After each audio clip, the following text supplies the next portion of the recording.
I'm David Ebersol. I teach the manufacturing classes for precision machining, for metal work, basically. I teach the robotics classes.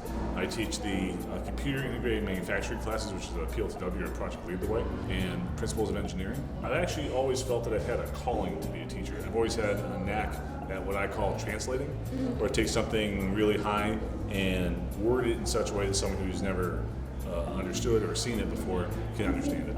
I was bartending at Fids, and one of my regulars asked me what I was doing while I was bartending, and I told him I was going to school for a mathematics degree.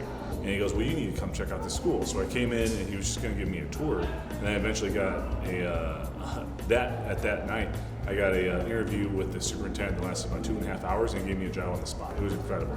And I would never leave here because it's nothing like I ever thought. This is, as far as I could tell, a perfect school. So this is my 6th year coaching the robotics team. And it was always a goal of mine when I was in college to start a team at a school that didn't have one. And so when I came here after my interview, in fact, as I was walking out the door of my interview, I turned back and said, here's the thing that I want to do.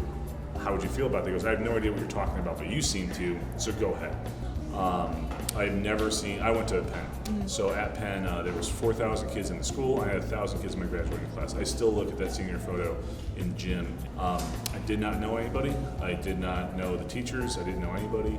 And when I came here, the level of personality, personal relationships between the staff, the students, and the parents are just unheard of. I've never expected in my life to be so personally connected to the student body and to their parents, and the staff as well. I hang out with, I would consider these some of my closest friends as my co-conspirators, if you will, for your education.